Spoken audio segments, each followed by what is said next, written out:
Your client isn't tired, but they could be addicted to the wrong chemical. And if you don't know which one, then you could send them straight back into the exact state that broke them and you'll call it recovery. Now, that's not a criticism, but it is the single most common mistake that I see in burnout coaching. And it's the one that this video is going to fix. So here's what I mean. I want you to think about the last time one of your clients described feeling genuinely patient.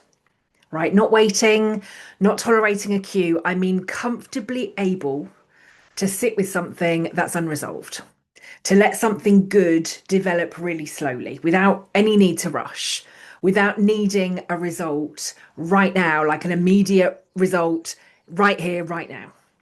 Now, most of them can't remember.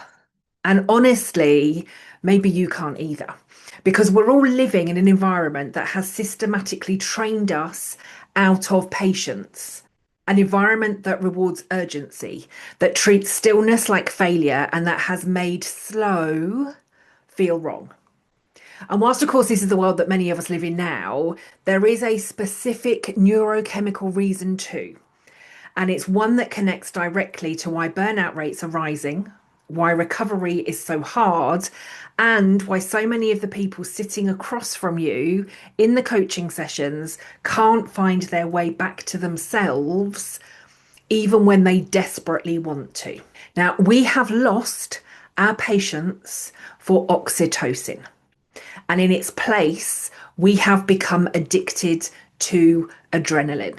Understanding that distinction is what separates a coach who can actually help their clients to recover from one who just reactivates them. In the neurochemistry video earlier in this series, I described dopamine as the chemical of anticipation, the drive towards something that matters, right? The motivator, the thing that makes effort feel worthwhile. And what I want to give you in this video is the piece that most coaches never learn. There are two fundamentally different pathways to dopamine. And as a culture, we are heavily, disproportionately even, using just one of them. Adrenaline, dopamine, and norepinephrine all belong to the same chemical family. They're closely related and they influence one another.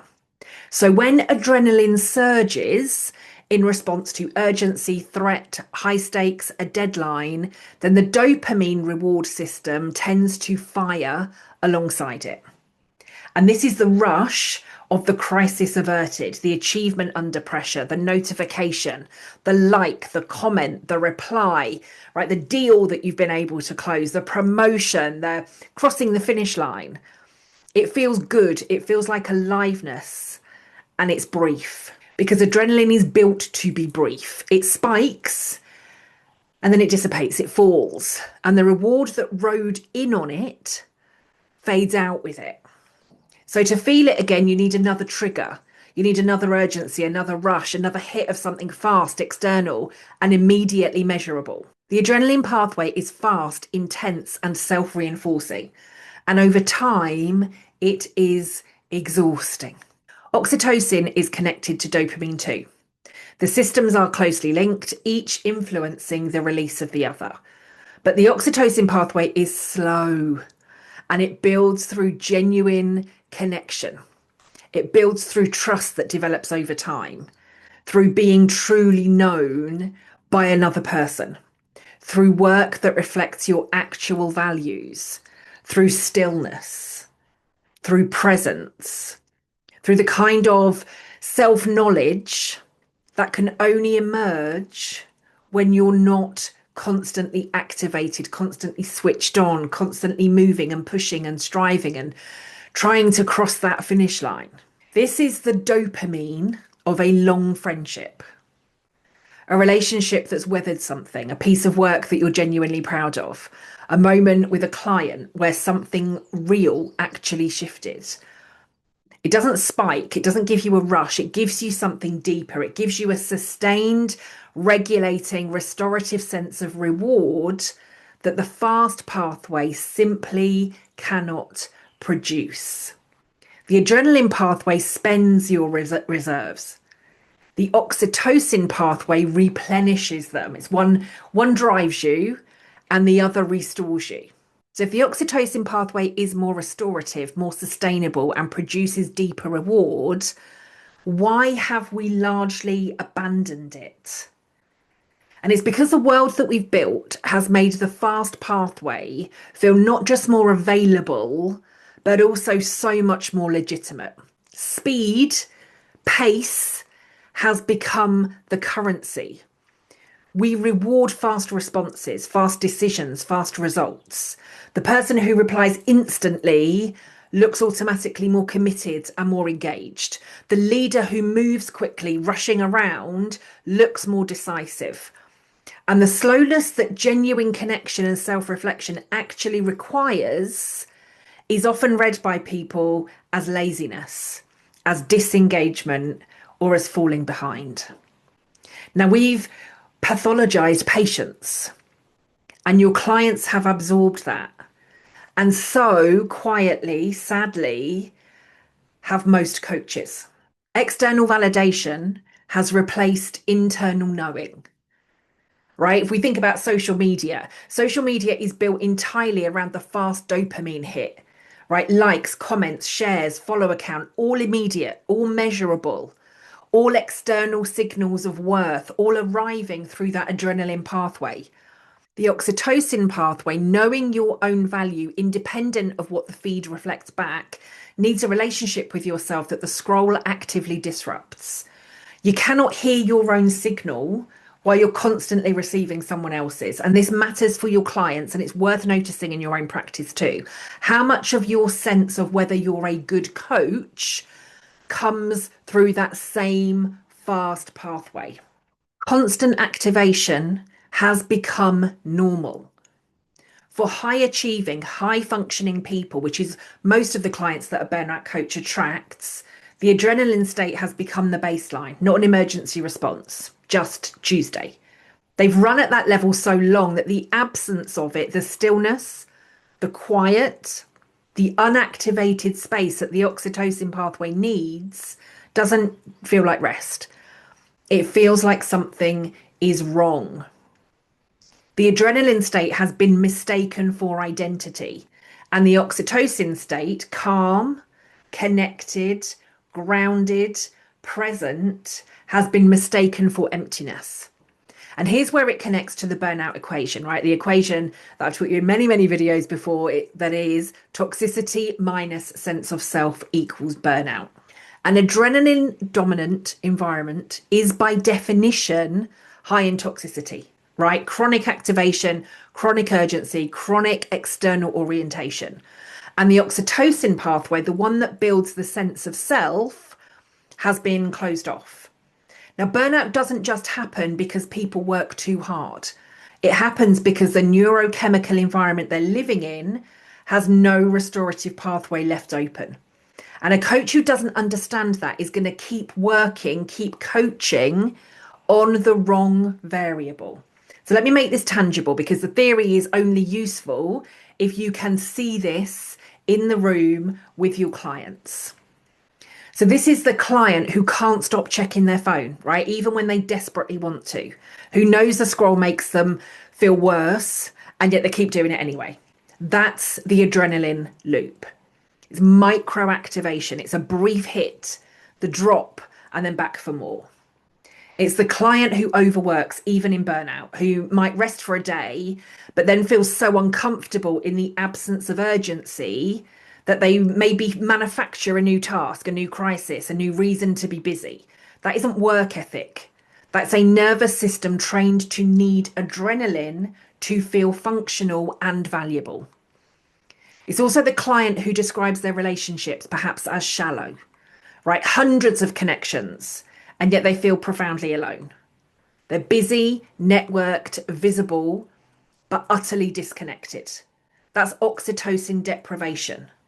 The fast pathway gives the appearance of connection, but without its chemistry. And then there's the client who has genuinely forgotten what they enjoy. They can't answer, "What do you want?"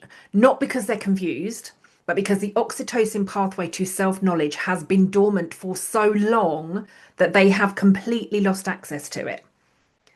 The last one is the burnout signal that most coaches miss because it doesn't look like crisis. It can just look numb, blankness. And in a world that rewards activation, blankness can get mislabeled, can't it? Mislabeled as depression or disengagement or just having a lack of direction or purpose. But actually, it's none of those things.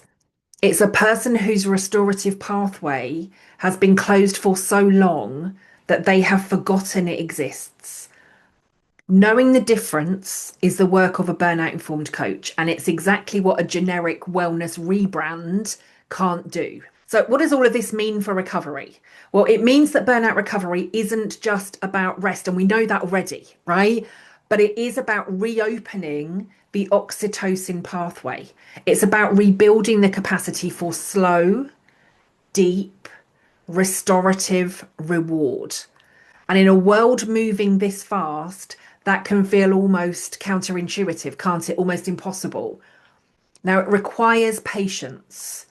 Patience with the process, patience with the discomfort, patience with the discomfort of deactivation, patience with the strange, unsettling experience of slowness, of stillness, when a system has been trained on urgency.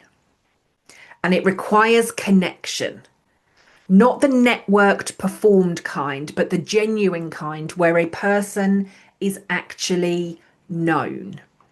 Patience and oxytocin appear to be linked, which suggests something actually really important for how we coach, right?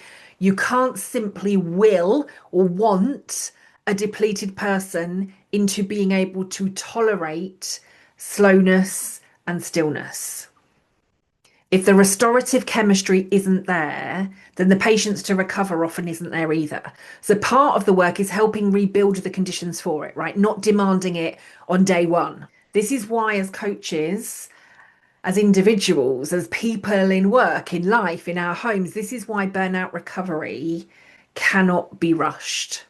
Even though we're being promised 15-minute fixes to fix burnout in 6 weeks or 3 weeks or 15 minutes a day for 15 days, we cannot rush burnout recovery. And it's why the coaches, programs, and approaches that try to fast track somebody back to productivity using the very adrenaline dopamine pathway that caused the problem in the first place are not recovering their clients. They are actually reactivating them. They're selling more of the same issue, more of the disease, and they're pitching that as the cure. Now, true recovery reopens the slow pathway. It creates the conditions for oxytocin. It rebuilds the neurochemical foundation for a sense of self that doesn't depend on urgency in order to feel real. That is what burnout coaching, done properly, is actually for. Now, the next video in this series is for coaches specifically about the urge to fix the discomfort of the messy middle and why holding space without rushing towards resolution is the most demanding and most important thing that a burnout coach can do. But before you go, I want to leave you with the question that matters most for your work. How many of the clients that you're working with right now are you about to send back down the exact pathway that broke them in the first place? And would you recognize it if you were? That's not a comfortable question. It's definitely not meant to be, but it's a question that separates a coach who understands burnout from someone who simply rebranded as a burnout coach, just changed their LinkedIn headline and decided that today they're going to be a burnout coach. Now, if you're watching this in burnout yourself, not yet a coach, but starting to recognize these patterns, sit with the same question about your own life. That noticing is the work beginning.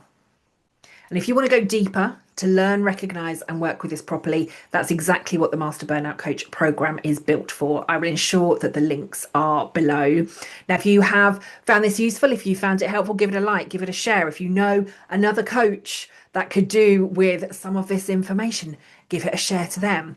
And for more videos specifically for burnout coaches and what it is that we need to be doing to make all coaching burnout informed and safe for our clients in this burned out world that we're living in, hit subscribe and you'll be notified of all of my future videos. I want to say thank you very much for watching. I am Kelly Swingler, the Burnoutologist. I will see you again in the next video. Take care for now.